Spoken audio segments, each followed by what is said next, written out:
আর এটা হচ্ছে লাউ, 3টা লাউ লাগানো হয়েছে।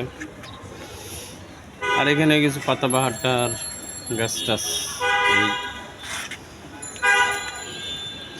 পেয়ারা,